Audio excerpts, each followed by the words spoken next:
Man, jeez. I want my hour rack.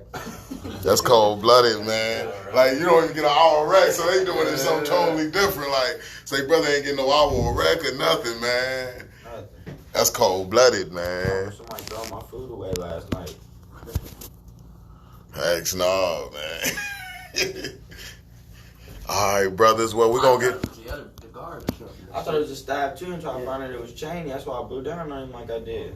Well, that's what Jake said. He said it was Cheney, but I don't know. Yeah, it was. It's cold blooded, man. Jeez, man. That's what it is, man. We got to make sure we move in the way that we want to, straight up, man. We remember, we think about the consequences, whatever may be the case, man. Invest into understanding the consequence. That's everything, man. Yeah, I'm blacked out. But yeah, that stuff ain't no joke, man. That stuff ain't no joke. I mean, certain things push your buttons, man, and that's just what it is, and you gotta, it's no joke, man. So how y'all feel though, brothers? Good. It's that Saturday, man. It's that Saturday. This is that Saturday action, man. This is what it's about, man. That Saturday action, man. We getting it in, man. I appreciate y'all brothers, man. Y'all's commitment. Y'all answering the bell, man. I'm at your room. I'm like, hey, brother. Y'all brothers like, get up, man. Y'all get up. Y'all get rocking and rolling, man. That's a beautiful thing because you have the option to say, man, no, Los, just go ahead and go in there and go without me today, man. I'm going to go ahead and sleep it in, man. We are allowed to sleep in right now, and I'm going to go ahead and take advantage of that. But y'all brothers, y'all said, man, I'm getting up, and y'all here. While everybody else is choosing to sleep it in, y'all brothers have made the decision to come in this class and have these conversations about being the best father that we can possibly be. And that's the sacrifice that it takes. And I appreciate y'all brothers, man, coming with that sacrifice, man. That's what it's about, all right? Appreciate you. All right, no doubt, man. Heck yeah. So I got I got a fatherhood event that I've been doing. So I did it yesterday. So I did it yesterday at 6 o'clock, 6 to 8 at the NECIC downtown Mansfield, and I'm gonna do it again today. So after I leave here, I'm doing a fatherhood event for the brothers in the community, man. Just connecting with these fathers, man. Just getting it done, man. So yeah, but this is called Crafts with Dad, and I actually I'm connected with the Art Center, and they come into as well, and they gonna bring their children, people bringing their children. We gonna have crafts there, so that they can have that time together, man, making crafts and things like that. Just something for the fathers, man, to start this month of June, because this is Responsible Fatherhood Month, man. So this is what it's about, man. So we just want to celebrate it, and we just want to continue to connect. So after y'all brothers come home, man, stay connected, right? Because that's the type of energy that we on.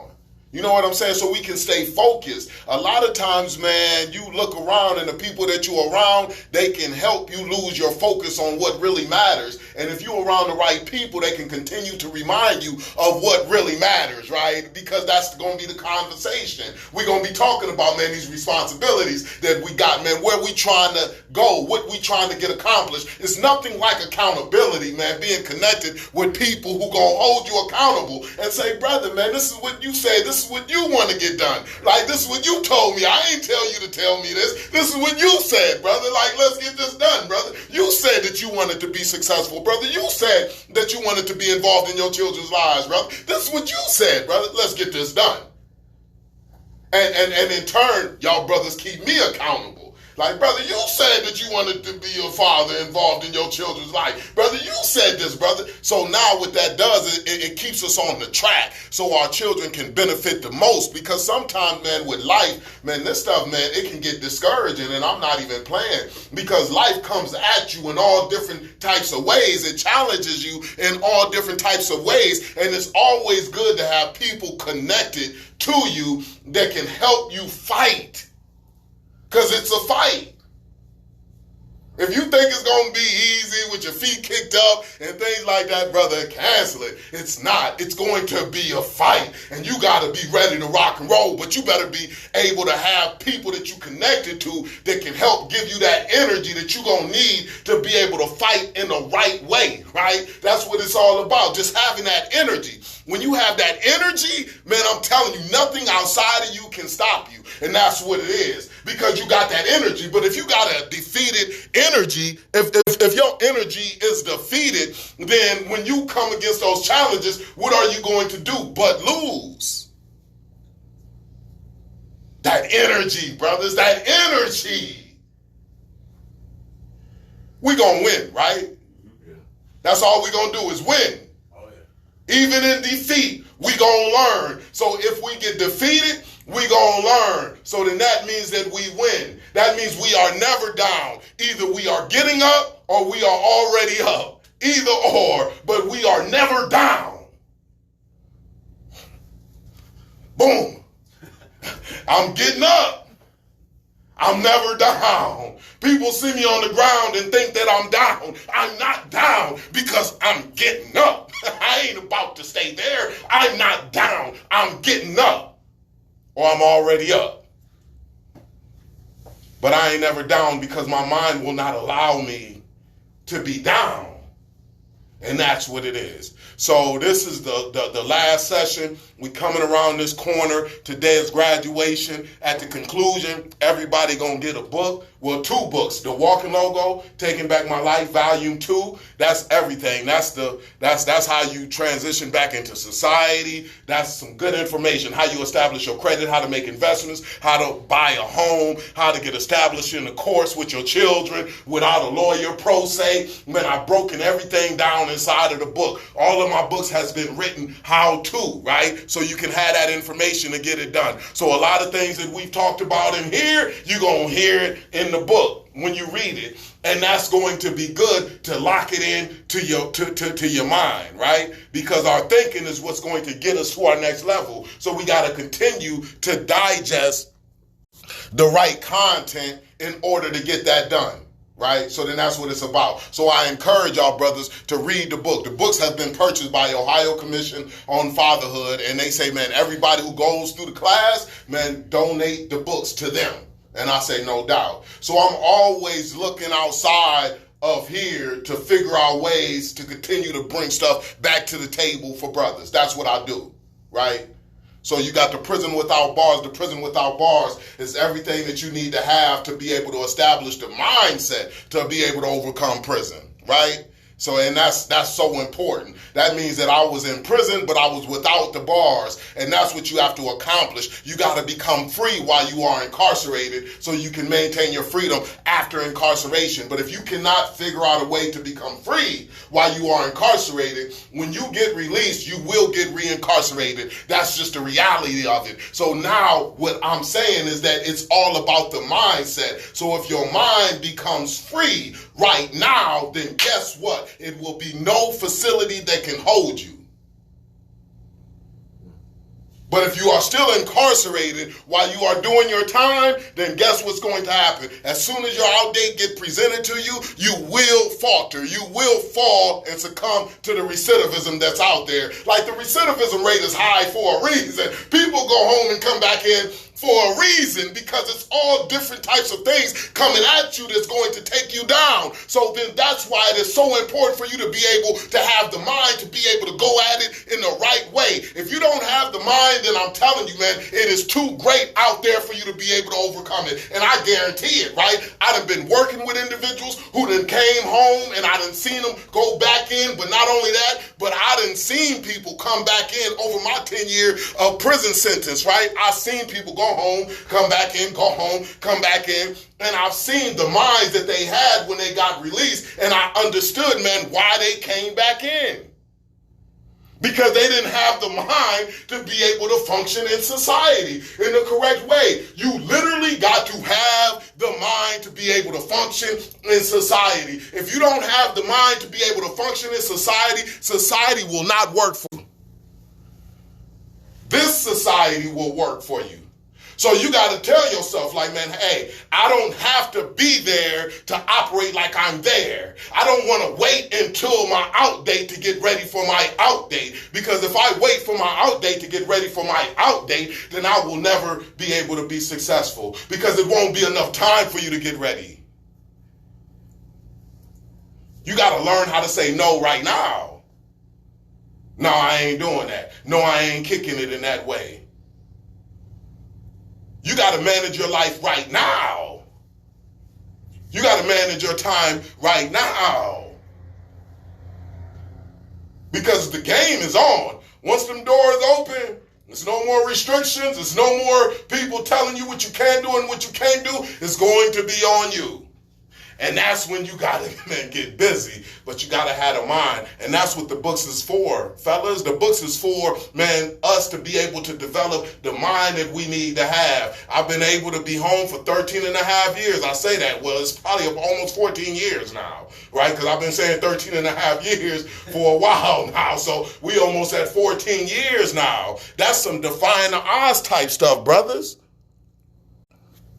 But the only way that we can get it done, brothers, is with the mind. So I'm giving y'all what I got. I'm telling y'all, man, what needs to work, what needs to happen for you to be able to duplicate that dang on story. And that's what it's about. Yeah, you're going to do different things. You're going to like different things, no doubt. But the main thing that you want to duplicate is what? Not getting reincarcerated and being in some type of facility somewhere, being told what to do, incarcerated around all men somewhere. Like, you don't want that type of life. Not being around nothing soft. You're around everything hard. Everything is hard. The water's hard. The chairs is hard. The bed is hard. Everything is hard. The food is hard. Everything is hard. You want to be around some soft stuff. I'm just saying, though. Yeah. Some soft legs, not no hard legs, like you're around all hard legs. You want to be around some soft stuff. I'm just telling you, it pleases the soul. Because if everything is hard around you, man, that's what will drive you crazy, brothers. Jeez.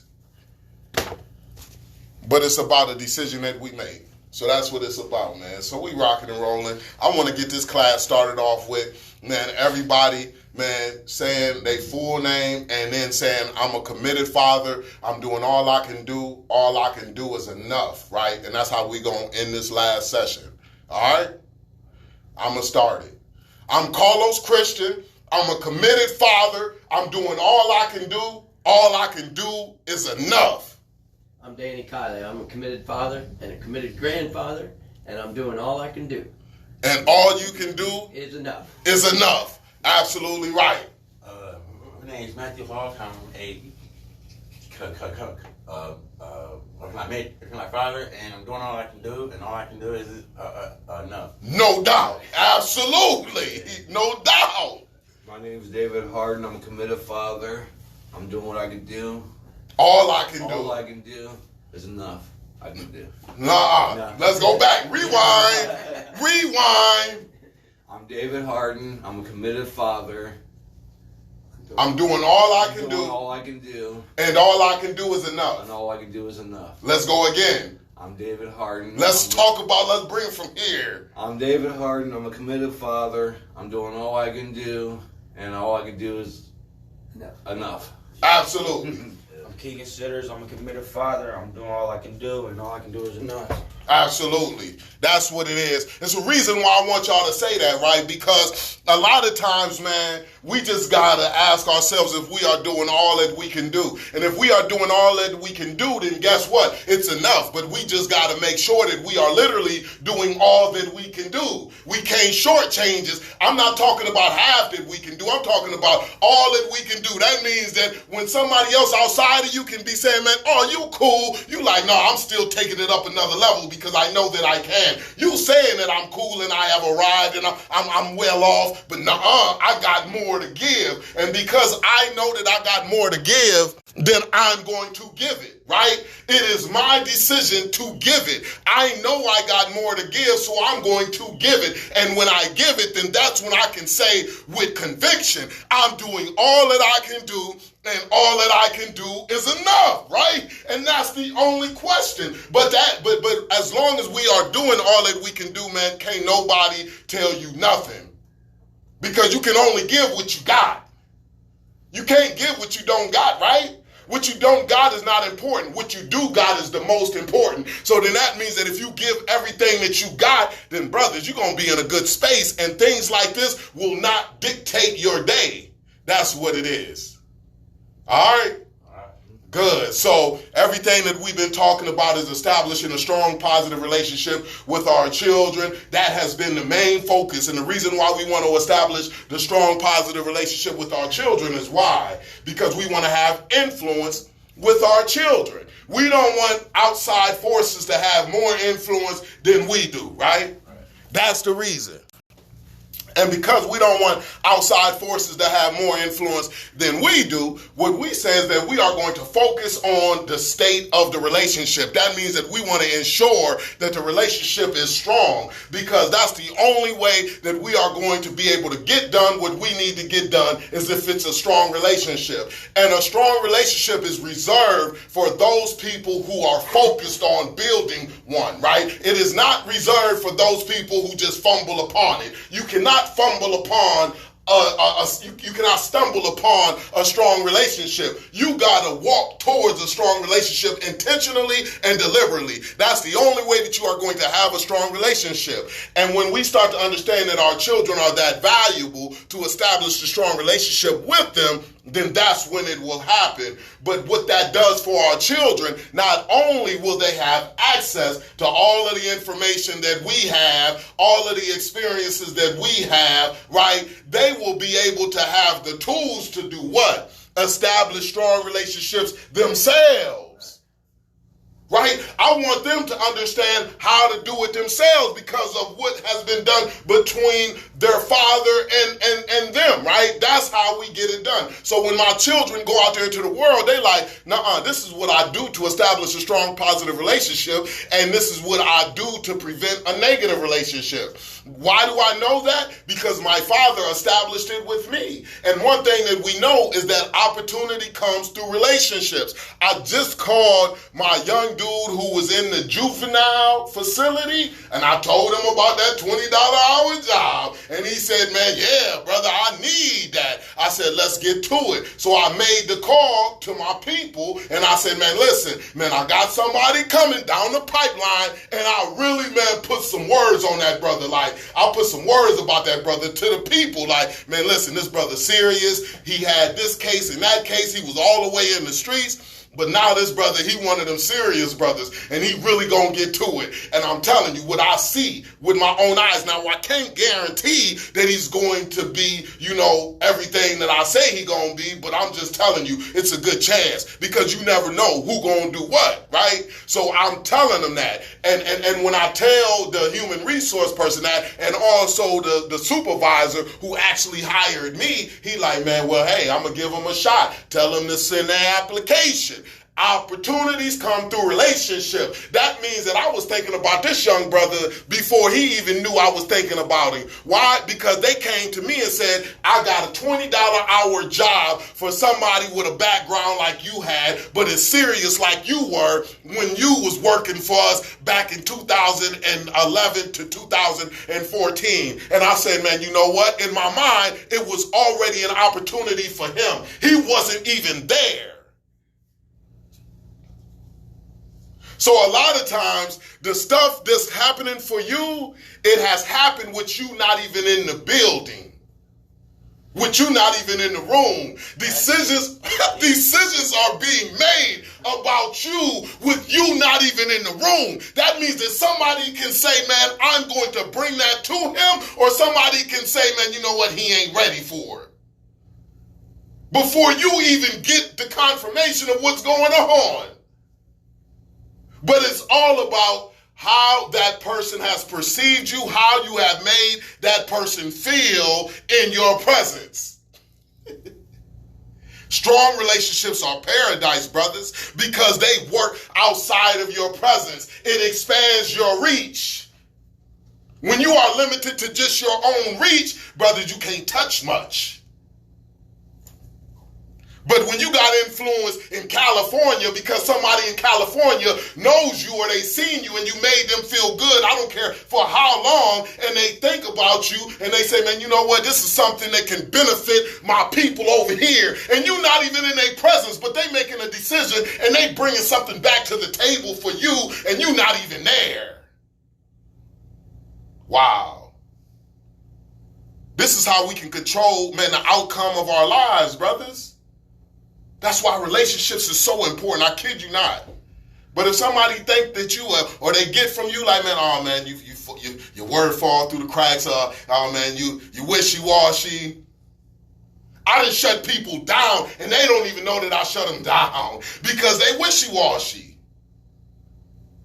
Like, I'm not dealing with wishy-washy. I be what I be, and I deal with that, right? So I'll be like, man, you know what? Okay, hey, man, you say you're going to do this, and then you ain't going to do it. You say you're going to do it, and then you don't do it, right?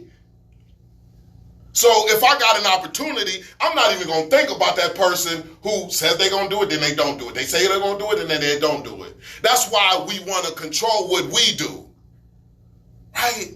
That's why we want to control what we do. So that's why we want to make sure that we focus on those relationships, because those relationships is what's really going to open the doors. Those relationships is what's going to help you to be able to overcome all of the failures that you have experienced in your life, right? This is how you really get your life back on track, is that you really value your relationships. The greatest, man, the greatest error that I committed when I was in the streets from 13 to 19 is not valuing my relationships. I valued money. I said, man, I'm gonna get money and that's going to take care of everything. And I didn't pour the right amount of energy into my relationships.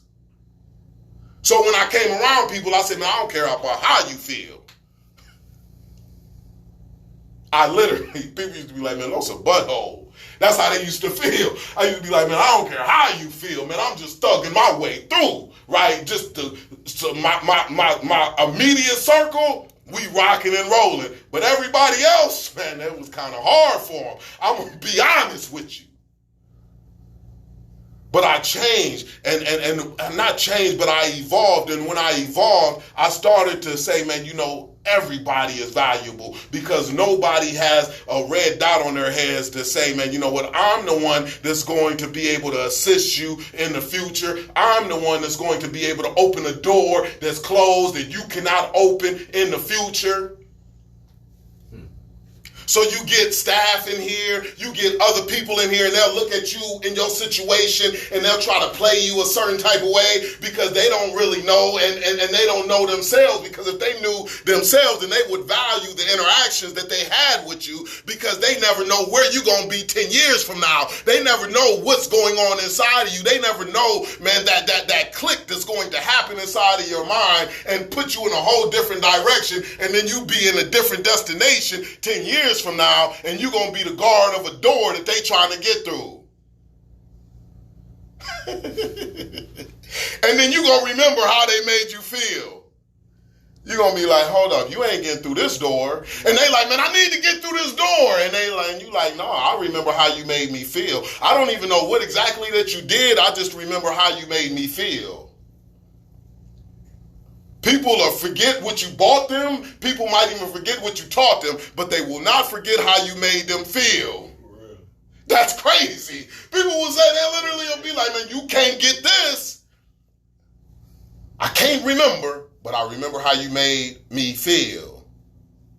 You made me feel like I was insignificant. You made me feel like I was worthless. That's how you made me feel. I just know that. And because you made me feel like that, I got an opportunity for you to be able to access right now, and you want it bad, don't you? But you can't get it. You might even have the last vaccination to a dang on pandemic disease that then took place. And you got that last vaccination and you got an extra one. And then they say, man, let me get it. And you like, nah.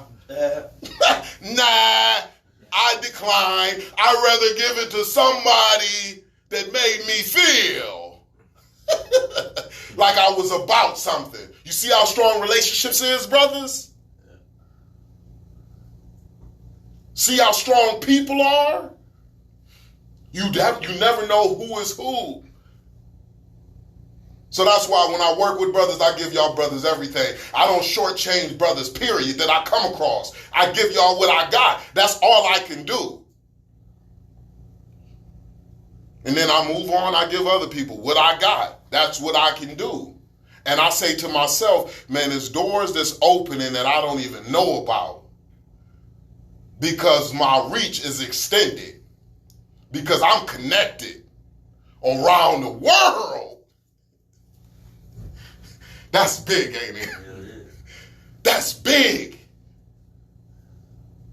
They told me last year before the pandemic hit, they said, Los, man, a church came to me. They said, man, I want you to go to Thailand and speak in the prisons in Thailand. It's a 25-hour flight. I said, man, let's rock and roll. I didn't have no passport. I say, man, let's rock and roll. I got me my passport. I got me my plane ticket. I say, man, let's rock and roll, man. That's an opportunity of a lifetime. I look for the opportunities to plant. I don't look for the opportunities to reap the harvest. I look for the opportunities to plant the seed, because I understand that once I plant the seed, the harvest will come. So then that's where the opportunity is really at. That's where my focus is at, is planting the seed. So I'm like, man, hey, let me go ahead and get out there. I was ready to rock and roll until the pandemic came, and then they closed everything down. But I got connected with the same pastor, and he says, man, it's still rocking and rolling. He says, I'm going to Dubai in September, and when if we going in prisons, I want you to be talking inside of the prisons. You see that opportunity? That's crazy. That's an opportunity. That he'll put me on the speaker circuit to speak inside of the prison in Dubai, to speak inside of the prisons out there in Thailand. They're going to have a translator for me, and they said that the translator will reflect my energy. I don't know if they're going to sweat like I sweat, but they're going to go ahead and translate my message to the audience. That stuff is powerful, brothers. I kid you not, man. This is real stuff. This is the same brother that was riding around with guns. I had a 410 sawed-off shotgun in my trunk. I had a 9mm in my trunk. I had crack individually bagged in my trunk. I had cash inside of my trunk. I was ready to pull it out on anybody at any time. I didn't care if you was coming in between what I was trying to get accomplished. This is the same brother that was involved into that, and now they put me on a speaker circuit in Dubai, in Thailand. I'm getting passports to go outside of the country. Brother, opportunity comes through relationships. I kid you not. I don't make this stuff up. It just is what it is. But I got a certain level of focus. That means that my success is tied to you, brother.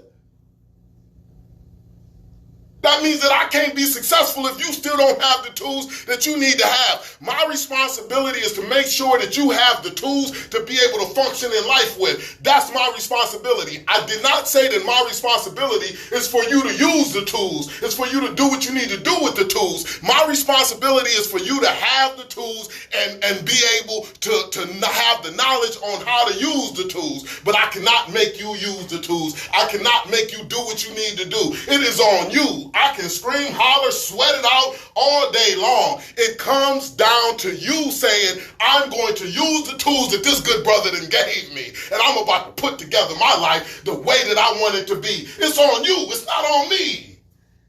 So I understand what my responsibility is, and I cover my responsibility. I do the best that I can, brothers. I do the best that I can so y'all can get it. That's it. Have I done a good job? Sure. That's all it's about. Everything else is on you. It's to use them tools. Say, man, this brother done told me that this Phillips head screwdriver goes into the Phillips head screw. Boo, let me go ahead and do that. This brother told me what this flathead does. I'm going to go ahead and I got it, right? This is what I'm talking about, right? It's like, I got it. Oh, this brother told me to use a hammer. Don't use my dang on shoe to put this nail in right here. I'm going to use a hammer. This brother told me what to do with the hammer, right? I'm going to use the information that was given to me. I've gotten an understanding about the tools. Now I'm about to use the tools so I can put together my life to look like I want it to look. The brother already showed me the finished product, and I like that finished product. If you say I like that finished product, then brother, how can you not use the tools that I'm giving you to go ahead and get that finished product? Instead of saying, man, you know what, I'm going to go ahead and use some different tools. I know this brother telling me that, these are the tools to use to get that finished product, but I'm going to go ahead and use some different tools. That's fine. Come to your own conclusion. Some people will say, man, you know what? Hey, those ain't the only tools that can be used to come to that conclusion. You probably are right. These are the ones that you use. But do you want to take that chance? Me personally, I don't want to take that chance. That means that if you've come to a finished product that I desire, I'm going to be right next to you and say, brother, how you get that? Right. I'm not about to go try nothing else. Why? Because you already know it works. I know what works for a fact. I go out here and try different tools just to say, man, I've come up with these new tools, because people be like that. They want to be able to claim it and be like, I'm the one that came up with it. I don't care. You come up with it. I don't care who came up with it. If it's right, I'm coming on board. And I'm going to do exactly like you doing. I don't get caught up. I'm not that big on myself where I got to come up with it. Brother, you can come up with something and I'm going to go ahead and follow suit. If you got the results that I want, I'm going to be like, brother, how you get that done? And once you go ahead and tell me the answers to how you got that done, you know what I'm going to do? I'm going to duplicate that joint. You're going to be like, this brother doing the same exact thing as I did. I'm like, yup, you absolutely right, because you got the results that I desire. So I believe that if I do the same exact thing that you did, then I'm going to get similar results. Man, game time. That's what's in the book, brothers. Read the books. Read the books. It's going to do you well.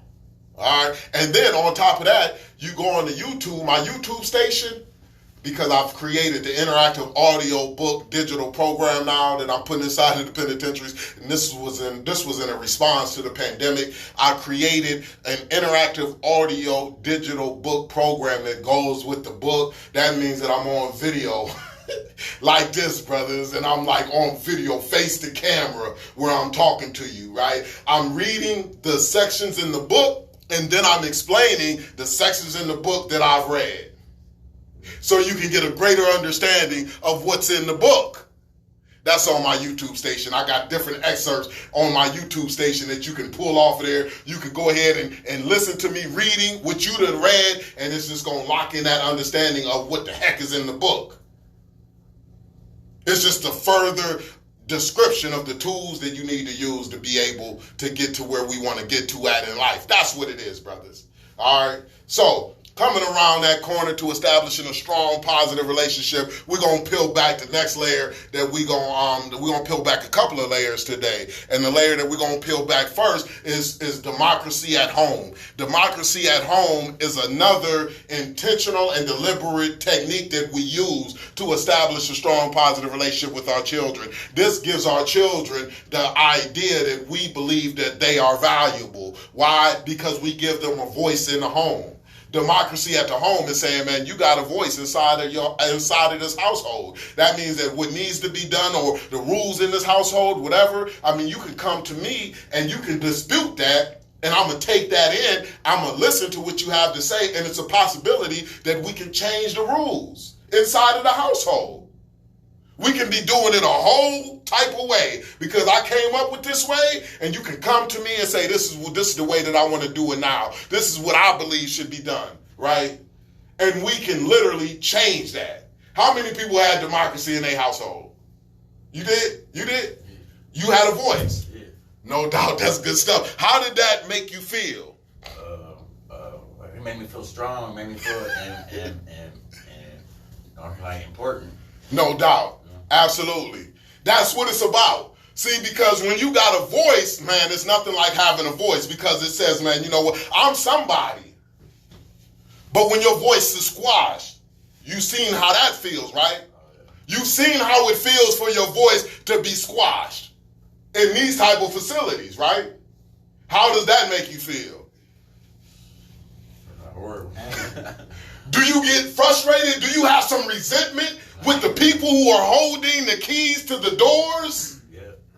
You get some type of resentment, right? Right. Children are the same exact way. When they are inside of that household and they feel like that they don't have a voice because they children, they start to feel a certain type of way towards the parent. Remember, that negative relationship, they get negative feelings because they say, man, you know what? You don't give me no voice. And if they feel negatively towards the parent, then what are they going to do with the information that the parent has to give them? They're going to throw it away. They're going to resist it. Why? Because they feel negatively towards the parent. They feel negatively because the parent has made the decision to say your voice don't matter. It's all about what I do. I pay the bills. I put clothes on your back. I put a roof over your head. You have no say-so about what's going on in your life. You're going to do what I say. Right? And what that does with the child, that child looks back at the parent and says, you know what? I'll do what you say for now. But as soon as I get outside of your presence, I'm going to do whatever it is I want to do. Because I don't like you at the end of the day, Dad, Mom. Because you got the power and you are abusing your power. You are attempting to control your children instead of influence your children. And that's what creates the negative relationship. So democracy in the home is saying that we are going to give our children a voice. What that looks like is this. My son will say, you know what? Hey, Dad. Man, listen, man, hey, I want my bedtime to be at 9:30 now. And I say, okay, why you think that? But I'm going to tell you this. Come to me tomorrow and tell me the reason why you want your bedtime to be at 9:30. These are the conversations that we have. Man, you can't just tell me you want your bedtime to be at 9:30 without coming with the reasons on why your bedtime should be at 9:30. Because it's at 8 o'clock now and you want it to be at 9:30. I'm not going to tell you no. I'm not going to tell you yes. What I'm going to tell you is that you come with the reasons on why your bedtime should be at 9:30. I'll meet you downstairs at the kitchen table at 6 o'clock. And they say, man, okay, cool. What do you think is going to be happening from that point on till it's 6 o'clock? What you think the child is going to be doing? Trying to figure out what they're coming with you at. Yeah. Right. He gonna come with that argument that he gonna present to say, man, you know what, this is why I should get the 9:30. Because why? Ultimately, he wants to get the 9:30.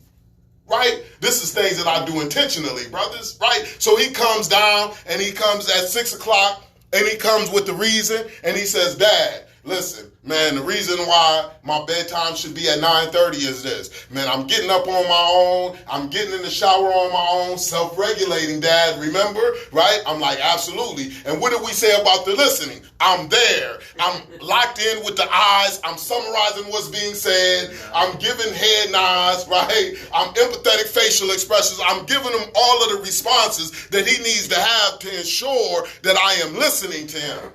So he knows that he's being heard. So when he's telling me, man, I'm self-regulating, you absolutely right. You're right? One word phrases, so I'm letting him know that I'm engaged to the conversation and he's being heard. Dad, man, you know, not only that, man, but I'm making the bus on time. Like, I get up without an alarm clock already. So surely I can go ahead and extend my bedtime, right? I believe that I can handle it.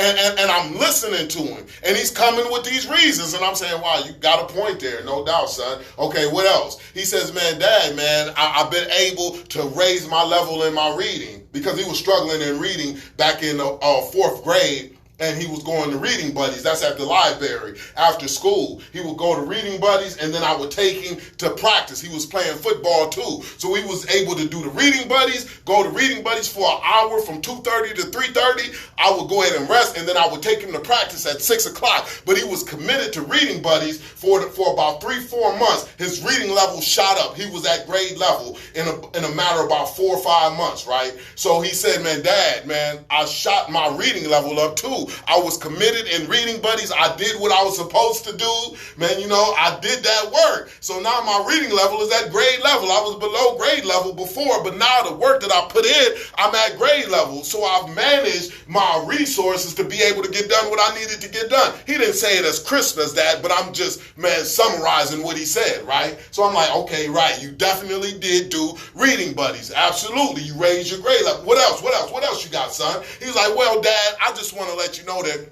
also my show comes on at 8:30. It goes off at 9, and I want to be able to also play the Xbox too for another additional half hour. You know what I'm saying? Like, that's just what I want to do, Dad. That's what it is too. The main thing is that, man, I want to be able to play my Xbox and watch my show to come on at 8:30. I think it's like Flash or something. And I was like, okay, cool, got you.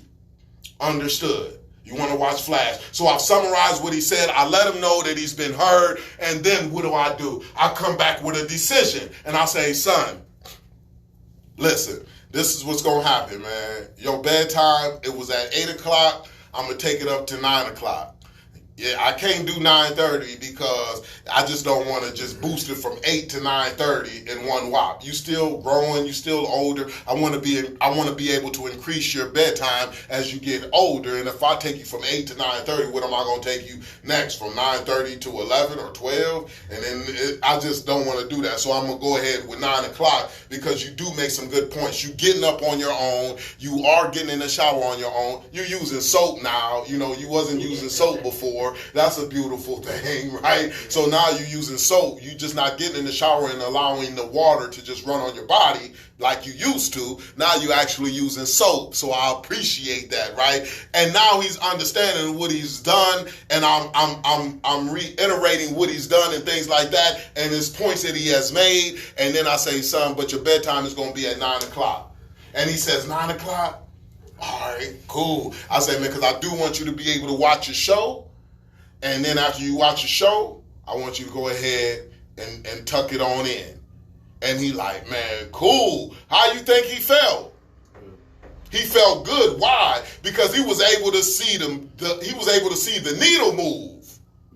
You know what I'm saying? So he said, man, what I brought to the table, it actually moved the needle. What is that going to do about his confidence, brothers? That's going to build his confidence. Because now he's going to start to get more confident about what's inside of him and articulating to somebody else what he believes that he needs. Right? Right. Because so often we don't get what we want in life because we don't have the ability or the confidence. We don't have the confidence to really talk about what it is that's inside of us. We don't really know how to articulate that thing. And because we don't know how to articulate that thing, somebody else outside of us can't do for us what we want to be done. It makes it easier for somebody to fill in the blanks when you give them the answers. I don't want somebody guessing with me, right? This would happen so often. And people, they find themselves in bad places in life. They find themselves in bad relationships, right? Dysfunctional relationships because they are not getting what they want. And the reason why they are not getting what they want is because they don't have confidence in their own voice in being able to tell somebody what they want. How many times people say, man, you should know what I want. How should I know what I want if you don't say it? I want you to say it. Tell me. Let's have a conversation.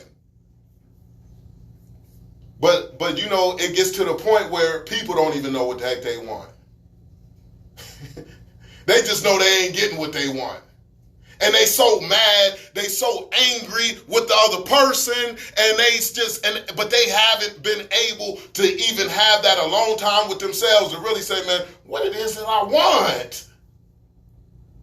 And to be able to express that, to be able to talk about that, articulate what's inside of them. And because they can't articulate what's inside of them, they live a hellish type of life. They are tormented down on this earth because they see everybody else in their circle getting things that they want. And they say, man, how come I can't get what I want? Well, the reason why you can't get what you want is because of your lack of confidence in saying what it is that you want and even focusing on what's inside of you. Some people, man, completely ignore what's inside of them and they try to please everybody else.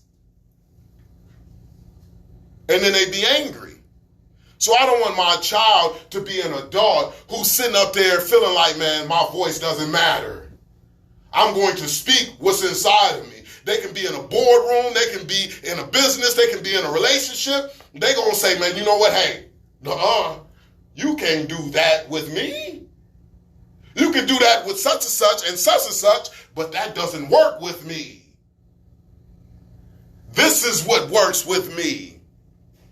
This is what I need. This is the way that I need to be handled.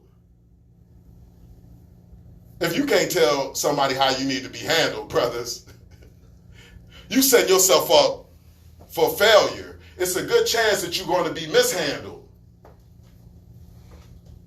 So I want my children to be, confident in their voice. So then that's why I give them a voice in the household, because the more that they negotiate, the more confident that they get in negotiating. You don't get paid what you're worth out of life. You get paid what you have the ability to be able to negotiate. You can be like, man, I'm worth this. Can you negotiate that price?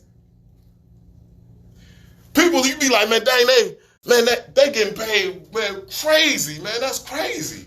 Because they was able to negotiate that. So I want my children to have the ability to be able to negotiate. And that's what giving them the voice inside of the household does. Not only does it strengthen the relationship, but it also gives them the tool that they need to have in order to be successful in life. That's what democracy at the home is all about, right? It's just the focus. Does that seem applicable, brothers? Because it's so tempting to just, set up your household and be like, it's going to run like this. You do what I say do. Don't come to me with your ideas. Or to dismiss that child's idea. Man, you just a child. I'm not listening to what the heck you got to say. Man, I'm going to do it how I believe it needs to be done. That's a dang on dictatorship. And that's going to create a war zone type of environment because of the way that you are approaching the situation. So then this is what we want to come against, brothers. That's why the democracy, giving them the voice, is so important, and it can really do wonders for your relationship. And once that relationship gets to where it needs to be, we can go ahead and work that thing and make sure that our children are in the place that we want them to be. Because we have that influence, because they look at us and they say, Dad has the power, but Dad does not abuse his power. What does Dad do with his power? Dad uses his power to give me a voice. Dad uses his power to give me a voice. That's what establishes the respect. What do you want your children to respect you or fear you? Respect. Because fear wears off, brothers. Fear does not last. False evidence appearing real. Fear wears off. It's an illusion. But what lasts is respect. You can see, man, parents who have dominated their children and their children don't have no respect for them. Once those children get older and they get bigger, now it's just like, man, who is you? I'm about to, go upside your head. Right, straight up. Like you'll see children tell their parents, man, I'm about to go upside your head, man. Look at you, you all brittle. I'm telling my dad that's that. Right. Because you like, man, you tried to, drown me out all when I was younger. You tried to dominate me. But now that I'm older, you brittle in a mug, man. You ain't got no more work. I'm about to go ahead and squash you. Now your children are at a disadvantage because they can't access all of the information that you have because of the negative views they have in regard to you. You got a lot of information that they need to access so then they don't commit the same failure that you have committed. But because they can't access that information, they are going to duplicate your failures because they're going to try the same things out that you have already tried, the things that you already known to be failure. Because you tried to dominate them, because you have squashed them, because you didn't give them a voice and they think negatively about you, and now their main objective is to squash you. My father ain't the same that he was. He used to hit that bag. Like that brother used to hit that bag. I'm talking about the punching bag. That brother was a golden glove. That brother used to get it in, right? That brother used to have guns and everything. That brother was serious, right? You know, but the respect that I have for my father, It's like, man, I'll do whatever for my father. You know what I'm saying? I respect my father. That means I go into the house, I don't cuss inside of the house. I respect him. That last. He didn't try to instill fear inside of me.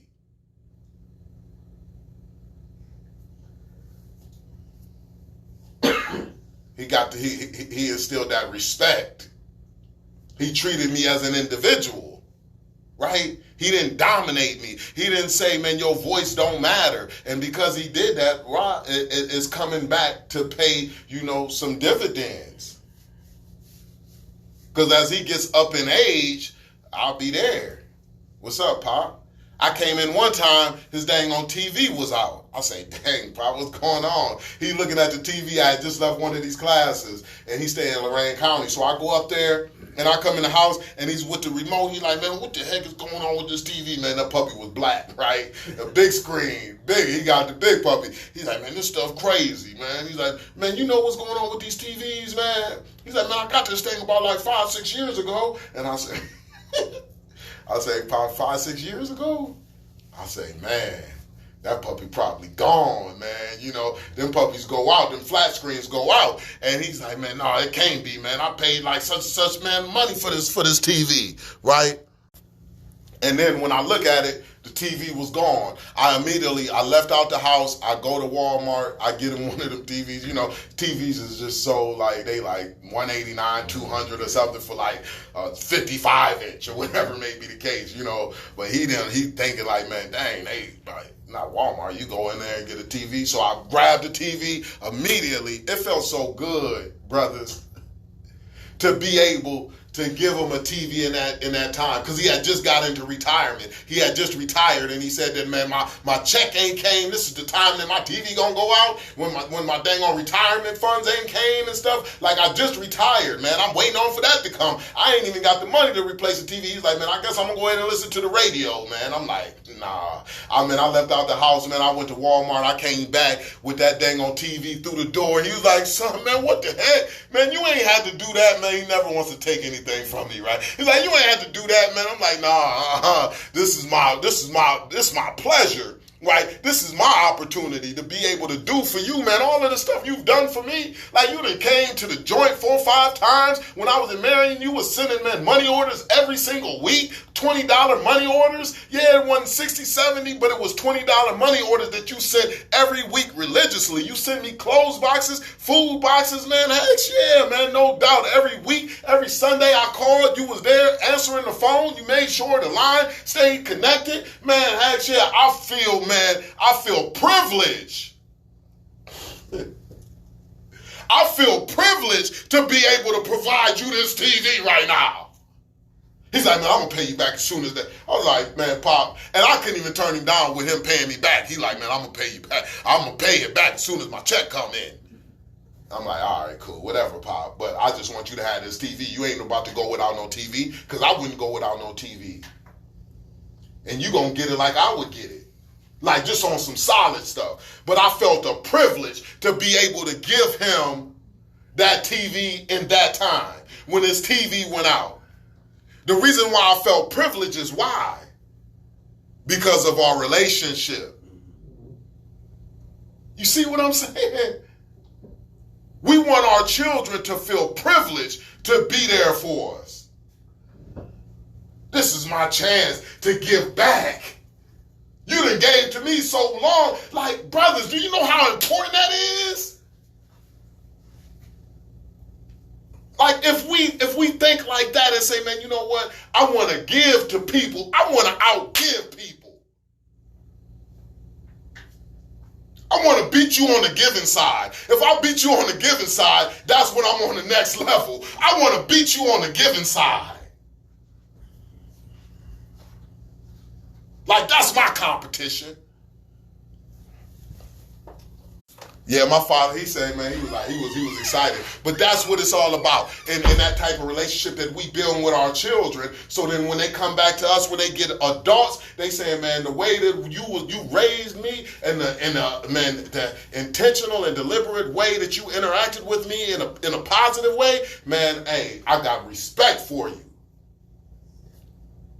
I ain't got no, I don't got no old lady either. My daughters are taking, they on it right now. They've been on it. My one, Brooke's on it more than the other one, but they're on it. Dad don't. And I don't like calling all the time, but they're like, Brooke's like, Dad, call, you know? See what I'm saying? And that, you know, hey.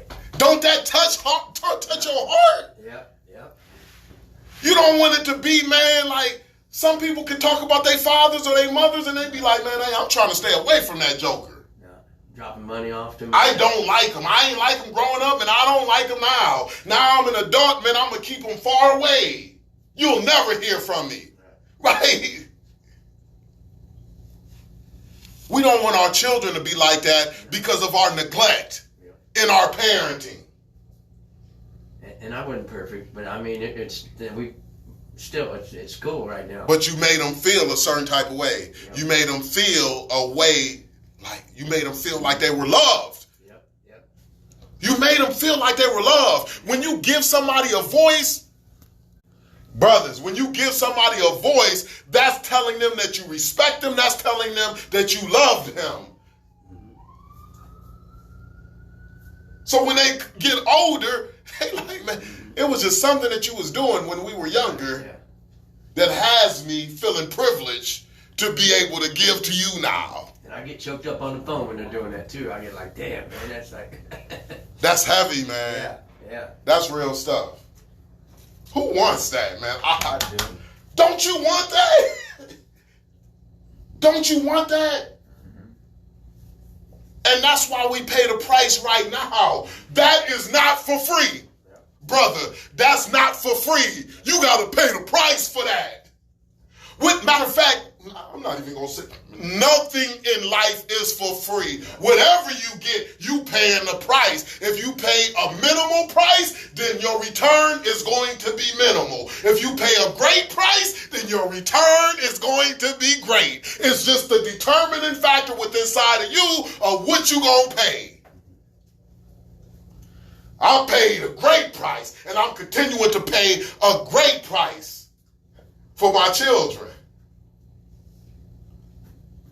So I expect a return that's great.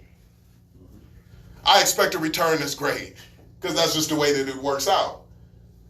Sacrifice, time, whatever may be the case, man. Like, man, controlling the way that I'm feeling and operating out of my mind. Sometimes I feel like not doing something, but I still do it even though I feel like not doing it. I still follow through and do it because I told my children that I was going to do it, right? I control myself when my daughter spills dang on high C orange in my back seat. And I'm like, dang, you just spilled it on my leather.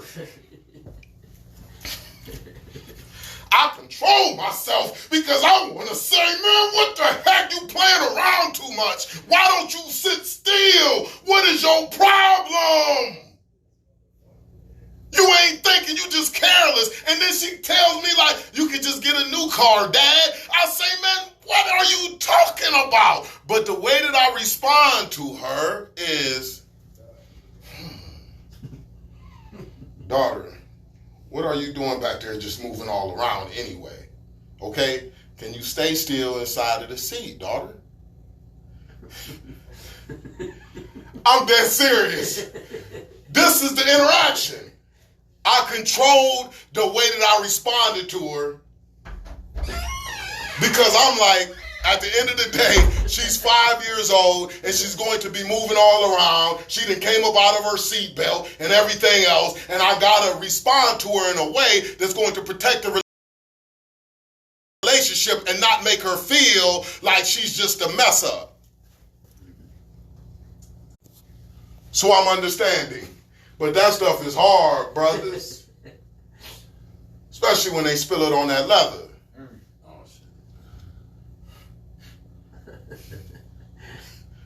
I'm like, man.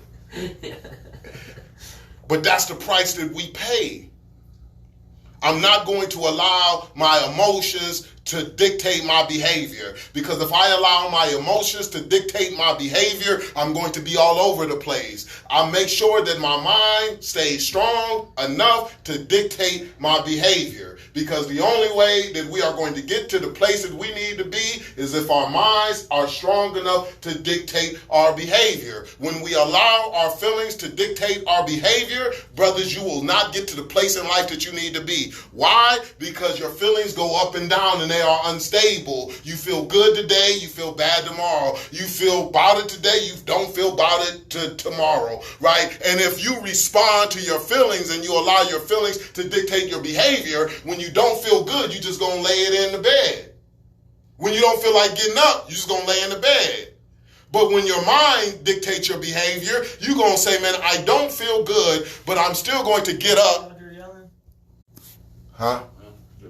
Right. Nah, he's doing meds. I gotta do my meds. I don't know what he's yelling now. Oh, jeez, dang. Okay, so when let's wrap it up, man. Dang, jeez, this man. When you're having fun, man, time flies, man. Jeez, man. So, but that's why you want your mind to control your behavior. Because your mind will tell you, man, I got to get up. I got to go ahead and go to work. I'm going to go ahead and punch the clock because this is what I got to do right now. I ain't got to be great to get started, but I got to get started to be great. Let me go ahead and start right now. Let me go ahead and make sure that I manage the small. So often people can't manage the small, but they want the big. You can't get the big if you can't manage the small. You can't be an employer if you don't know how to be an employee. You got to start with being an employee, and then you can be an employer. You got to pay the price, but so often people just go off of how they feel and they say, I feel like running my own business, but it's some things that has to be paid for you to be able to run your own business. You got to go through the process, but people don't feel like going through the process, and because they don't feel like going through the process, instead of taking the stairs, they say, I'm going to take the elevator, but they miss so many things that's on the stairs for them to be able to manage the levels that they on. When they get to those levels from the elevator, they got to go right all the way back down to floor 1 because they don't have what it takes to manage that level. They didn't embrace the stairs. You know when I get up the stairs, brothers? I get the stuff to be able to maintain that level. And once I get on that level, I level up to another level. And how do I get to that next level? I go by the stairway. I embrace the staircase. I'm not sitting up here getting on no elevator. Because when I get on the elevator, I'm not going to be able to get the resource that I need to be able to manage that level. So I go on the staircase. And on the staircase, that's when you get the feeling of, man, I ain't really doing much, or I don't like this, and you still go through it anyway, right? So you get to figure out what you about. Because the only way that you're going to be able to get to that level is if you got what it takes. If you ain't got what it takes, they will find you on that staircase slumped. If you ain't got what it takes, you will be in the corner somewhere slumped, and people will just step on over you who's going up that same staircase. So when you get to that level, you like, I know I got what it takes. Because if you don't got what it takes, you got to get it. But regardless, you don't get to that level unless you got what it takes. If you're on the elevator, you'll be thinking you got what it takes until you get challenges on that level that you are not prepared for. And when you get the challenges on that level that you are not prepared for, you will crumble and you will go all the way back down. Yeah, the doors open up, you'll be on step 1 again. You'll be on step. When those doors open up, brother, you will be on step 1 again. And you be like, dang, I was on that level. I was throwing the salami and everything. I was kicking it. Everything was good. But that level lets you know, man, you don't fit here. You ain't got what it takes. You took the elevator, huh? It will come out. You can't fake the funk. You can pretend for only so long. But after a while, it will be discovered. And they would be like, brother, I go, and the door dropped out. I said, oh man, here we are. Oh my gosh. Brothers, this is a crazy analogy. See, the crazy part about it is that when you take the elevator to get to that level, and then the people who are on that level realize that you don't belong there, it's going to be even worse for you. Why? Because now you can't even take the elevator back down. They gonna throw you down the steps. So you getting your body broken up and everything when you going down the steps. That means you coming down, boom, hitting the wall, hitting the other wall. That's how you getting back down to the first level. You can't even take the elevator back down to the first level. Ah! That's crazy. Man, that's good stuff, man. I'll tell you, that's good stuff. That's good stuff, man. That's good stuff, man. I get this stuff when I'm speaking. That's why I love that stuff, man. Because the more that I speak, man, the better and the clearer that it gets to me. How important is that dang on staircase? I don't want to get to my level, and people realize I don't belong there, and I can't even take the elevator back down. I got to take that dang on staircase, tumbling. I'll take the staircase back down, brothers. I got to my level, and I'm thinking I'm at that level at 19 years old. Boom. And they realize that I don't belong in that level. You got money, brother, but you don't have what it takes to be able to maintain it. The way that you have gotten your money is going to be taken by the police because they're going to say that it's drug money, which they did take it because they said that it was drug money, or people are going to figure out ways to try to rob it or steal it or whatever may be the case. This is just what it is. So you can have the money and you thinking that you on that level and you thinking that you a boss, right? You a boss, you doing your thing, right? But what happens is that the people who are really on that level, they understand that you don't belong on this level because you don't have what it takes. You don't know how to turn your money into assets. Do you throw away the goose or do you throw away the eggs? Throw away the eggs. Right. So the main thing is what? The goose. Yeah. But when you get the money, you just got the money. They realize that and they say, brother, you going all the way back down, first level. So then when I open the door and when I say, man, dang, I'm all the way down at the first level, this is crazy, man. And I'm 29 years old at the first level. That's crazy. So it's going to be more challenging, more difficult when you try to take the elevator because you are wasting time. Instead of just going up the steps, embracing your staircase. Embrace that staircase. When other people are saying, man, go ahead and give up on the staircase, come on the elevator with me. Man, come on, man. The elevator is good. It's air conditioned. No, I'm going to go on that staircase where it's sweaty, it's muggy, and people don't last the staircase, but I'm going to go on the staircase because I need to get out of the staircase what I need to get. Right? That's the mindset that we got to have, brothers. That's what it's about. So, man, let's get back to the program, man. So, democracy at the home, giving our children a voice, that's what it's about. Also, what we can do, and we're going to cover this real quick. Also, what we can do, we can create harmony inside of the household. This is something else that we do intentionally, right?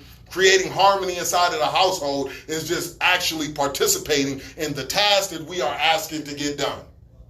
So if I'm telling my daughter, my son, to brush their teeth, what do? Brush your teeth. I brush my teeth right along with them. And that gets it done better than me telling my children, go brush your teeth. Because when I tell them to go brush their teeth, guess what? It doesn't seem too exciting to go and brush their teeth. But with my daughter, and you can see when y'all get out here, look on my Facebook page, look at all of the videos, look on my Instagram page, you'll see my daughter and I in the bathroom brushing our teeth because now it's a thing for her, for us to record a video. She wants to go live when we brushing her teeth. It's a game, right? I'm like, no doubt. We about to go live. So you'll see me on there. Yeah, I'm about to beat you. I've turned it into a race. And she said, I'm about to get my teeth done quicker than you. And all of the people out there in the viewing audience is going to be able to see me beat you, Dad, brushing your teeth. It's an experience for her. And I'm sitting over here like, man, I'm having her getting dressed and brushing her teeth in the matter of 5 minutes. It's a beautiful thing. I turn it into a game, and I'm also participating on what I'm asking her to do. Instead of just telling her to do it, and then if I told her to do it and I come into the bathroom and it's not done, what am I going to do? I'm going to be upset, right? because I got somewhere to go. Like, I got to maintain a schedule. I need you to brush your teeth so you can get to daycare. So I'll be all out of whack because it's like, you ain't brush your teeth, what's wrong with you? I'll feel disrespected because she ain't doing what I told her to do, right? But I got to go back to myself and say, man, you know what? I should have went on ahead and participated and did what I needed to do to make it exciting for her. At the end of the day, she's 5 years old. And we got to respect her being 5 years old. So now I don't have to holler to get things done. Right? The less screaming that we doing with our children, the better the relationship going to be. So to get it done, I'm just like, daughter, you ready? She gets up. Dad, let's go. Let's get it in. You think you're going to beat me today? I'm going to beat you again. And I'm like, yeah, you ain't going to beat me. What am I getting done? Her teeth is getting brushed in a matter of 5 minutes versus me telling her to do it and then she don't do it because she's watching cartoons or something or she's just playing around because that's what she does too. She's off on in things. I'm like, I'll come and she'll be doing other stuff. Her focus. But when I come in and say, let's do it together, let's get it done, she's focused, we get it done. This is what can create harmony. Also, what can create harmony is giving them the ability to be able to participate in what's being done in the household. So I let them participate in cooking, dinner, or whatever may be the case. If I'm cooking chicken, they be like, hey, let me go ahead and help you with the chicken, Dad. And my daughter, let me help you with the chicken. I'll be like, all right, go ahead, drop it in the flour. That stuff be exciting to them. I don't know why, but it does be exciting for them to participate in the little stuff that we doing. So now, when she participates in dropping the chicken in the flour, does it take longer for me to get the chicken fried? Yes, it does. But I'm willing to pay that price. Because it's taking her every bit of like 25 seconds for each piece of chicken. Because she's like this over the bag. And I'm holding it back. This is what I'll go through, brothers. But I'm going through it with the mind. It's crazy. That gives me the ability to have the patience. But I know what I'm trying to get accomplished with what I'm doing. So then that's what changes the game. And I'm willing to sacrifice the time because I got a desired result from doing what I'm doing. So instead of me saying, man, never mind, just go ahead and sit on the couch somewhere, I'm like, I'm going to incorporate you into cooking dinner because one, I want you to see what it feels like to add value to the table. This is a character trait that I want you to have. So because you want to help out, I'm going to maximize your desire to help out, and I'm going to encourage that behavior because I want you to help out with other people in life. I want you to help out with wherever you at because that's going to be attractive to society as a whole. So now, instead of me looking at her holding the chicken over the flour, taking 25 seconds, I'm like, I'm doing what I need to do to develop in my child what I need to develop. But not only that, but she is adding to the situation. She is contributing, and she's like, one chicken. Daddy, you ready for the next one? I'm like, man, yeah, I've really been ready, right? But come on, right? Like, you know. And I let her do it all the way until the chickens is done. And if I'm on a tight schedule, I might just be like, okay, come on, let's go ahead. Let me see it. Okay, boom, drop it in. I might speed up the process, but I never exclude her in the process. I let her participate. So when you allow your children to participate in what's going on in the house, that increases the confidence in themselves that they need to have. That's creating democracy in your household. That's some intentional things that you can do.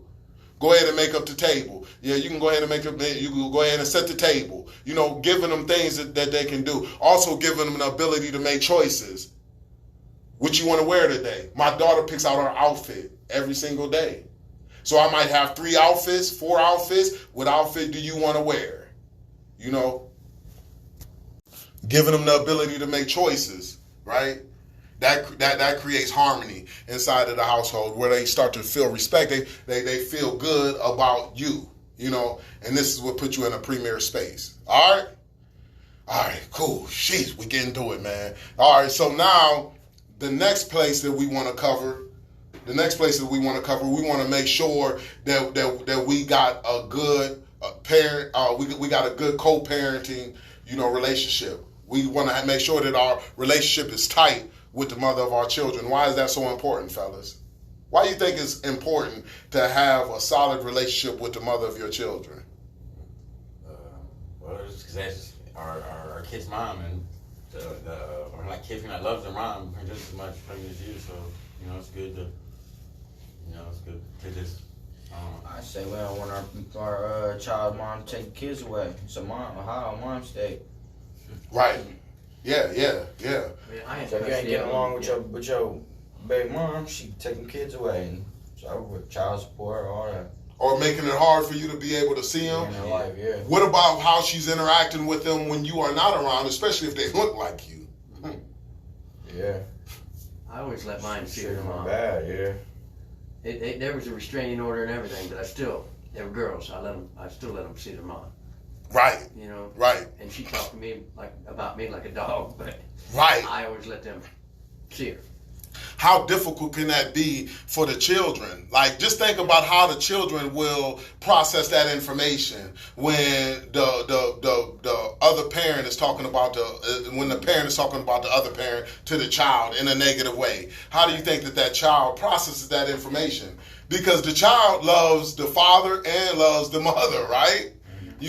So when they hearing mom talk about dad, or they hear dad talking about mom, what they might be saying to themselves is saying like, man, you know what? Hey, man, mom is half of me. So if mom ain't nothing, then hey, half of me ain't nothing, right? So then this is why we want to make sure that we definitely strengthen the relationship between the mother of our child, of our children, and us, because it ultimately gives our children, the understanding that, hey, man, we made you. We came together to make you. Your mom is respected. I value your mom, because without you here, guess what? Without your mom, you wouldn't be here. But sometimes we get caught up in our feelings and we be just, F her. But if something happened to her, will that affect your children in a negative way? So if we love our children, how can we not care about the mother of our children who would impact our children in a negative way if something had happened to her? Yeah, theirs has passed away now, but they would be like, fuck you, back and forth to them. See, I never did that. Wow. And I tell them, don't talk to your mom like that. Right. Don't talk to your mom like Right. that. I always told them that. Right. That's heavy I duty. didn't know all this stuff, and that's just how I did. That's great, absolutely, man. Because it's right. Yeah. But sometimes I'm telling you, you'll get caught up, man. I done seen all kind of different situations where I done heard people say, man, I want her to be dead. Like, I want that to be dead. I'm sick and tired of her, man. And they thinking about everything that they have done, that she has done to them, and they like, I can't stand her. She done made my life hell, And they just so upset with the mother of their children, and they at war with the mother of their children, and then their children become what? Casualties. I would have went to jail, man. I'm telling you, she cut her wrist, and I was in the back of the car. I was back of the cruiser. Wow. If my daughter wouldn't have said, Dad didn't do that. Wow. And they handcuffed me and brought me back in and put her in it. That's heavy duty, man. And then not to have that resentment and that grudge towards her from something like that, that's heavy duty. But you got to be mission driven in order to get that accomplished, because it's easy to get caught up in what they doing and how they are, right? It's easy to get caught up in that and feel a certain type of way about them. Right? It's easy to do that. But remember, you do what's easy and your life will be hard. But if you do what's hard, then your life will be easy. So you got to make the decision and say, you know what? I'm not going to take the easy route with hating my child's mother because of who she is and what she's doing, because ultimately we made the decision to get with her in the first place. So we got to come back to us and saying, man, you know what? When I did my research on her, it wasn't that extensive. right? So I did limited research on her. I just got with her because she looked good and I was trying to have fun. And me having fun and she looking good, guess what? We had a child. So I'm to blame with men partnering up with this woman. But so often we feel better with saying that you just crazy. Well, guess what? She was like that when you got with her, but it didn't matter then, right? Because you were trying to get what you was trying to get. Now this is the consequence of you making that decision. But now you trying to sit up here and saying everything that she was, but let's go back and look at, man, your shortcomings for even partnering up with her in the first place. So now you got to make that thing work. Because at the end of the day, guess what? You got to have a positive relationship. You got to have a positive relationship in order, well, it would be best for you to have a positive relationship so you can do the job with your children in the best way. You don't want your children to be in the middle of y'all thinking about, man, if I go over here with mom, is it going to play dad short? If I go over here with dad, is it going to play mom short? That is too much for a child's development. And then your children will again be what? Casualties of war. Are you okay with your children being casualties of war? What is the mission? Is the mission for your children to be successful, or is the mission for you to go ahead and bury the mother of your children? Is the mission for you to go ahead and respond to your feelings? I'm hurt, so I'm going to go ahead and hurt you, and I'm focused on you, and you focused on me. I'm trying to make your life hell, you trying to make my life hell, and then our children is there being unmonitored. Nobody is there for their development, but who?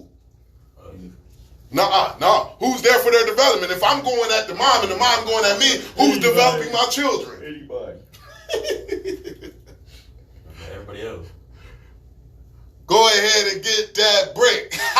Sell up all of it. Shoot up the block. Yeah, do it. 25 with an L. Oh, well. And they sit up there taking that stuff in. And then they come in and becoming that individual that's selling the bricks and 25 with an L. Oh, well. Until they have to go to the parole board. And they like, I've been locked up for 30 years. I know brothers been locked up since 16 years old. And they 44 years old right now. They go to the parole board and they get another 10. Then they get another 10. And then they get 5. You know? So, because they come up off of that information that didn't put them in the best place. Because maybe their parents were going at each other and didn't have time to mold their children in the right way so then their children can make the best decisions that's going to put them in the best places in life. It's the price that needs to be paid, brothers. Everything that I'm talking about is the price. So we can't focus on what it is that they done or whatever. We got to focus on what we have to do. I can't think about what they done. I can't think about who they are. I got to think about what needs to be, what we need to do. What we need to do is, man, form a positive relationship with the mother of our children, and we need to be influential in our children's lives so our children can be successful as adults. And our children are not casualties of war. It's a beautiful thing, man, when you got strong relationships with the mother of your children. It's a beautiful thing. It becomes fruitful, and you can see the fruit in the child. You can see the fruit in the child. Because you have two adults who are mature enough to say, I understand what's important. So I always put this on the men, right? So because I work with the men, I say it's on you to get the relationship in a positive place. Why? Because somebody got to take the wheel. So I put it on the man, right? You the head, right? Right. You the head of the household, right? Manager, right? That's why it's manager. That means it's on you to manage the relationship. That means that it's on you to say, man, I'm going to go ahead and get this relationship in the place that it needs to be. So then that means if they are talking negatively to you, what do you got to talk back to them? Positive, right? Because if you talk negative back to them, then what is the relationship going to be? Negative. You got to be mission driven. You got to say, man, I want this relationship to be positive. So when my children's mother might be talking to me negatively, I got to say, man, you know what? I got to be disciplined enough to say, man, before I respond in a negative manner, I'm just going to go ahead and remove myself from the situation and come back when things have calmed down. Because I might get caught up in my feelings and I might pull out the bazooka. Boom. Hey, I got you. You think you talking to me like that? I'm about to talk to you like that. Boom, right? And now the relationship is in a negative place. So as the man, being the manager, it is your responsibility to manage the relationship between you and the mother of your children. Get it into the positive place. All you can do is all you can do. All you can do is enough, but you just got to make sure that you are doing all that you can do. You got to make sure that you are doing everything to put the relationship in a positive place. If it's not in a positive place, then you got to look at what you are doing. So often people will be like, man, she just crazy and she, man, making my life hell. And I ask people, man, fathers, man, well, what are you doing? Man, I'm telling you, man, I ain't got to talk to her. I don't need, man, I just need my children. And I'll be like, as long as you continue to make it about just the children, then the relationship will continue to struggle. Because you got to think about her too as well. You got to care about her well-being as well. You not caring about the mother of your child's well-being is lunacy. Why? Because if something happens to the mother of your children, it will impact your children in a negative way. So you got to think about the welfare of your children. Mother. So if the children's mother think that you just think about the children, then guess what she's going to do? She's going to use the children as a pawn to hurt you. I'm at war. This who you care about? Okay. I'm going to dangle him over the dang on ledge. What you going to do? Yeah, this was going, because she feels like that what she's doing and her separating herself from you doesn't hurt you. She's like, what can I do to hurt you? I see what you care about. Ha ha. I'm dangling them over the edge.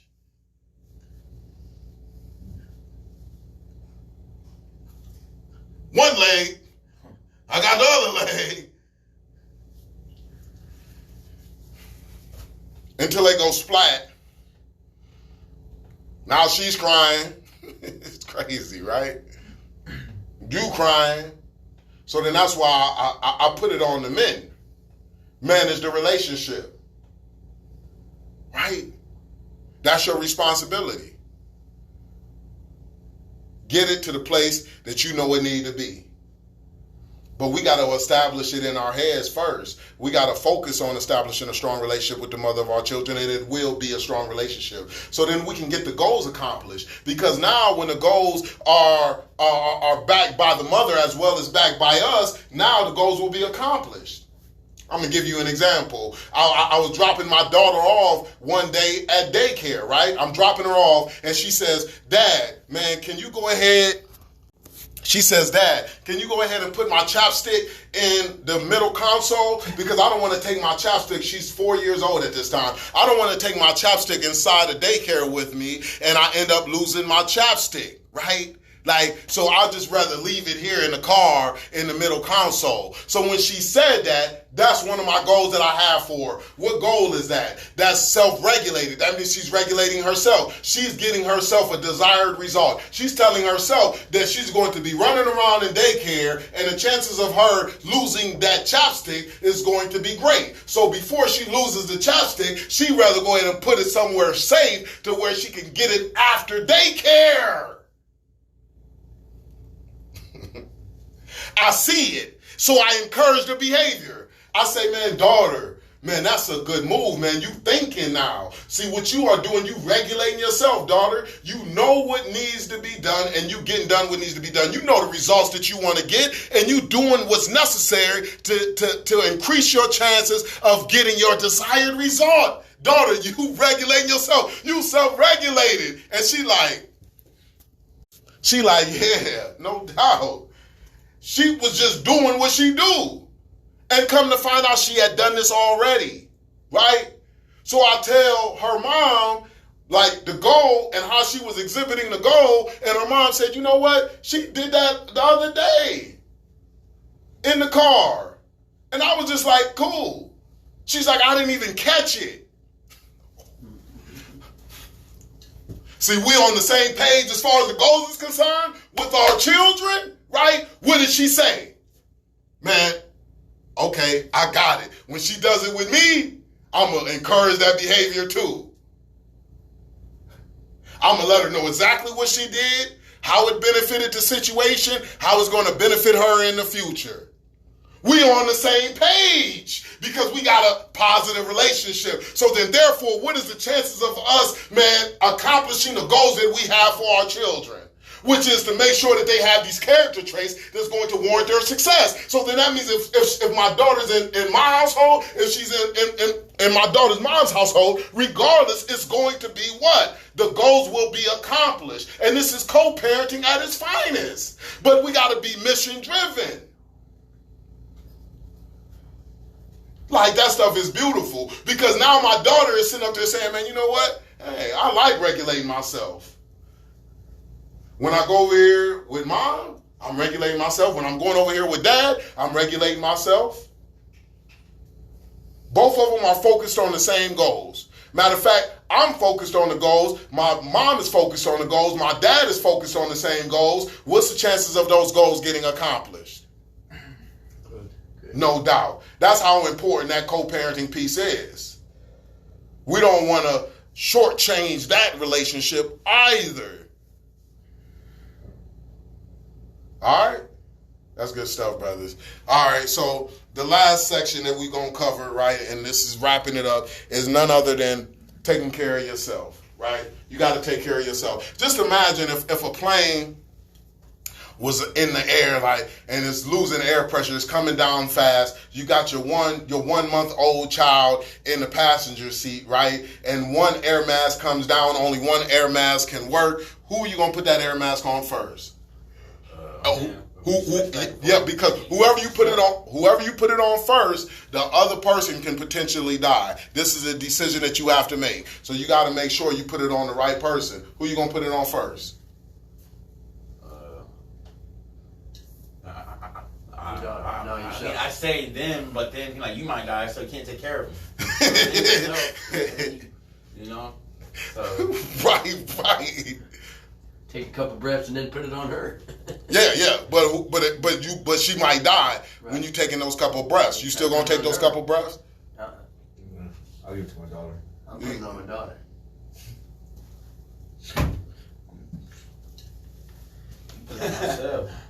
You gonna put it on yourself? Yeah. Oh, come on, man. It's messed up, but shit, where that plane crashes, that kid gonna die, we still gonna, you never know what's gonna happen, and then I can have another child, just in 1 month. It's messed up to think like that, but I'm just saying, like, It's kind of hard. It's hard, I want to answer, I'm gonna just be honest. No doubt, absolutely. So, okay, so you saying, because you say you gonna put it on yourself because you got another child. Yeah. And you gonna put it on yourself? I might put it on him, the kid first, and then myself, then switch back and forth. Ain't no switching back and forth. You got to make it, whoever, yeah, you can switch back and forth, but I'm saying is that whoever you put the mask on first, the other person can die because of a lack of oxygen. Put it on her. Go for sure. Put it on the kid. I'll hold my breath a little longer while she's breathing. But you can die. Yeah. I wouldn't be worried about it. Just give it to her regardless. Right. So this is the issue that we take. So this is the issue, of us as adults. Because actually, when you fly a plane, they tell you to put it on yourself first before you secure any small children.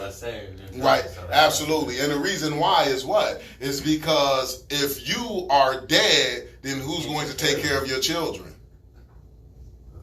Your children's best chance at survival is who? You. Me. I don't want to leave my children's survival up to nobody. That means that I'm not going to leave my children's survival up to the passengers that's on the plane because they might be focused on something else, right? I need to be there. So then I got to be in the mindset of, if I want the job done right, I'm going to do it myself. So then that's why this chapter is what? Taking care of yourself. Fathers, So often we get lost in the sauce because we like, I'm doing everything for my children. No, like your children's best chance at survival is you taking care of them. Matter of fact, they will learn how to take care of themselves by the way that you take care of yourself. That means that if you're not taking care of yourself, if you running into a stone wall and you continue to run into a stone wall, you busting your head to the white meat, and they see you doing that, guess what they gonna do? Oh, this is the way that you do life. I'm gonna go ahead and run myself into a stone wall too, instead of going through the door. I'm gonna try to get to the other side like I seen my dad try to get to the other side. My dad said, hey, just keep on running into the same wall. Like, that stuff crazy, ain't it? Like, for some reason, we think that the wall is going to change, and the wall never changed. Like, you do not have what it takes to get through the wall, brothers. But we still be like, I'm gonna go back. Maybe it'll crumble this next time, and that puppy's still standing strong. So the best thing for our children is for us to literally take care of ourselves. It teaches them how to do that. Right? We can't tell our children, man, you know what, man, go ahead and be successful if we don't be successful. We can't say, man, hey, I don't want you to be in no facility somewhere if we can't stay out of facilities somewhere. Mm-hmm. We might as well just say, hey, it's okay for you to be in facilities too, because I'm in facilities. I approve of this message. This is a public service announcement. I approve of this message. You're going to love it here. It's going to be pleasing to the soul. How do I know that? Because I won't give it up. So that's why we want to make sure that we take care of ourselves so we can ultimately take care of our children. If our children matter to us, then we must take care of ourselves, right? So now we got to look at what that looks like, fellas. What does taking care of yourself look like? Doing things that you like to do. Think about some things that you like to do. Write that stuff down and get it done. Right? When I'm talking about things that you like to do, me personally, I like to go on the patio and just chill out with my music, break down a new album or something like that. I'll be like, I've been listening to that J. Cole lately, and I've been breaking that puppy down. Like, I like it. I'm like, this stuff good. And I'll just go ahead and get in my alone time, right? Just me and the J. Cole, the music on my deck, and just do my thing. That's pleasing to the soul. I need that. Right? That stuff is important to me. So this is what we want to do. We want to make sure that we experience some of those times. We implement that into the schedule. So then that means, man, in between me teaching classes, in between me being a father, in between me, man, wearing all of these different hats that I wear, I do make sure that I do what? Take care of myself. I make sure I hit that deck. I make sure that I go ahead and just roll around the city with nowhere to go. I'm just rolling around the city because I like to roll solo, dolo, with the windows down, sunroof open. I like to roll like that with the music blasting. I like to get down like that. I make sure that I embrace some of that time, right? Because that's on me. That pleases the soul. I make sure that I watch my Browns games. As soon as the Browns come on, boom, I'm right there. 1 o'clock. I don't care if they 0-15, I'm right there hoping that they be 1-15. The Browns is my thing, right? That's what I do. So now what you got to do is you got to think about things that you like to do. Some people might say, man, I like to go fishing. Well, make sure that you go fishing once a month. Sometimes people might say, I like to go camping. Make sure that you go camping once a month. Whatever. Like, make sure that you implement this into your schedule. Some people might say, man, you know what? Hey, man, I like to play video games. Okay, well, cool. Make sure that you implement you being able to play video games for, a couple of hours out of the week. Whatever may be the case. Be disciplined enough to implement the things that you like to do into your life, because this is a part of taking care of yourself that needs to be implemented into your schedule so you can ultimately take care of your children. If you don't take care of yourself, then you cannot be in a position to take care of your children. I let my children know, listen, don't talk to me when I'm listening to this YouTube, because that's what I need to get my mind together. That's me taking care of myself. Why do I want to get my mind together? Because my mind is what's going to take me to my next level, so I can enjoy my next level. So I need to invest that time into developing my mind, so I get information from the YouTube. I might be reading a book. Whatever I'm doing that to take care of myself, because I'm taking care of my mind. So my children, they might want to lean in on that time, but I tell them, you can't lean in on that time, because that time is restricted for myself. It's reserved for myself. I'll answer your questions after I take care of myself. I'll take care of you after I take care of myself. I can't love you if I don't love myself. So although putting the mask on your children first, it sounds commendable and it seems courageous, just doesn't make sense. Right? Because you won't ultimately get a chance to do what you want to do, which is to make sure that your children are successful. And that's what it's all about. And for your children to be successful, it's going to come from your commitment. So it's not stringing yourself up on the cross. It's saying, man, I'm going to do what I need to do to make sure my mind is right, my body is right, my spirit is right, so I can get done what I need to get done with my children. I could never do what I needed to do with my children if I didn't choose to take care of myself when I was 19 years old inside of the prison and say, man, you know what? I'm not about to do nothing but focus on what I need to do. It's going to be a demand on your time when you get out of here. Everybody's going to want you to do something. And you got to make sure that you be responsible enough to say, I need to reserve some time for myself. They will try to make you feel guilty because you've been gone. And you're going to have to make sure that you be disciplined enough to reserve time for yourself. People will say, do this, do that, and they will run you all over the place because they believe that you feel guilty because you've been gone. And you will try to do everything in the world to please them for them not to be pleased at all in the long run.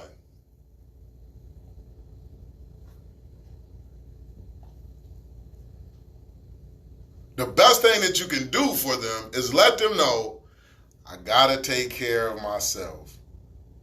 No, I can't get you that Easter outfit right now. I can't get no Easter outfits. I'm straight home. I need to get my stuff together. I see fathers come home all day long and they start selling dope again because the pressure is on them, because the children's mother is telling them, man, you ain't doing nothing. I need you to do this, this, and that. It's like, who was doing this, this, and that before I came? You was getting it done. Now you need your light bill paid. You was paying the light bill before. Let me get myself together and then I can assist you with your light bill. But don't try to take from the little bit that I got. And then I'm in the dark. So I can't go get more. I'm not going to give my children a big piece of chicken. I'm going to take the big piece of chicken because I got to continue to hunt. I'll give my children the little piece of chicken so I can go out there and get more chicken. I'm not going to give them the big piece of chicken and then I starve and then I can't go get no more chicken and now we both dead.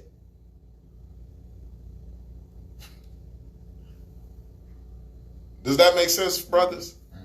Take care of yourself, man. That's what it is. So with that being said, man, we're going to go ahead and close this session out with us go ahead and coming up. This is the last time, brothers. Like, so this is what I'm saying, man. Like, we're going to pull it all the way from right here, you know, and say, man, my name is Carlos Christian. I'm a committed father. I'm doing all I can do. All I can do is enough. All right? I was about to write it down on the board. But y'all got that? Yes, sir. All right. I'm talking about, I want to wake up I want to wake up the facility. I'm just saying, no, like, that's what we doing, right? Because what did we understand, right? We said that it's other fathers in here, right? Yeah. We want to convict them. We want them to be like, what the heck am I doing? That's what we want them to feel like. We want them to feel a certain type of way. Like, where's my child gonna end up at? And I'm sitting up here laying in bed, man. All right. I'm gonna start it. Okay.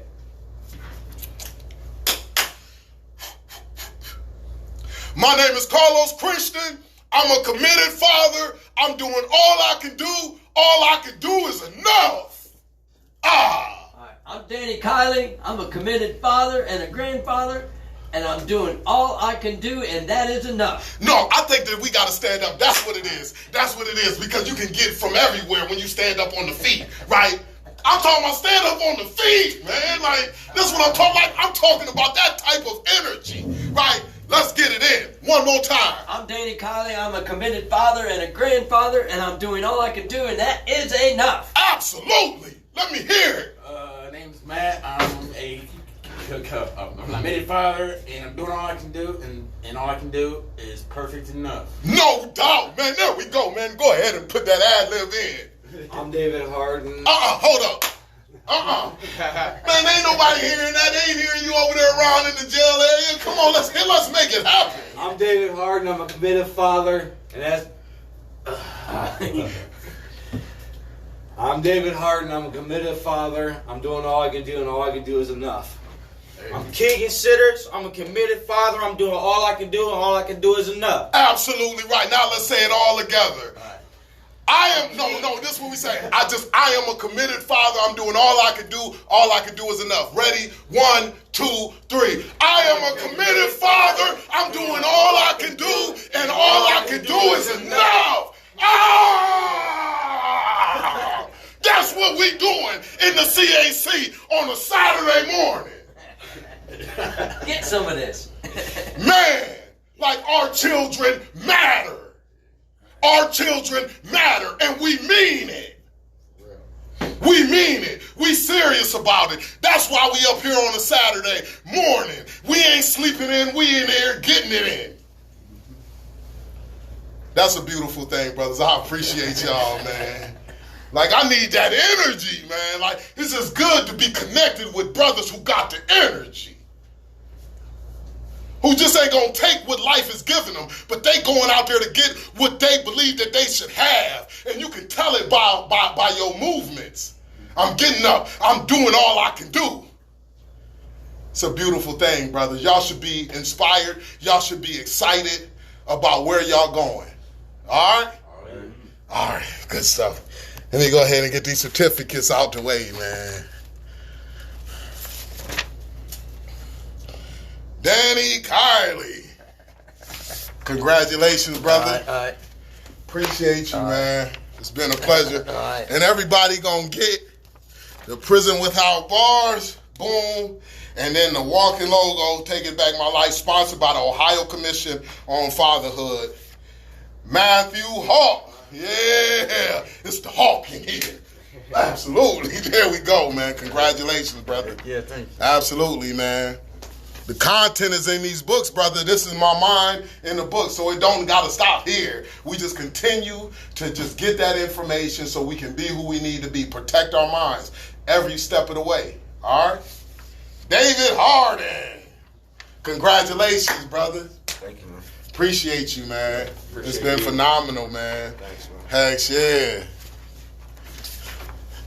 Keegan. Ciders. Our young G. Oh, good stuff, man. Yeah, appreciate it. No doubt. Appreciate you, brother, man. Be great, man. Don't be stopped by what's in front of you, man. Like, it's only an obstacle. Nothing is greater than what's inside of us. Right. There's greatness inside of us, brothers. Amen. That's what it is. Next level living comes from next level thinking. That's what it is. Until the next episode, brothers, I appreciate y'all. All right? Yep. Be great. Yep. Sure, yeah, be safe with it. No doubt. Absolutely. You too. I'll be here on the next one. Absolutely. No doubt. I got 100 and some days. They're going to be mad. There's going to be people mad at y'all like, man, they got they'll be all right. Yeah, people mad our whole lives. Right. Like, get in the line. Right. Get in the line. Right. Absolutely.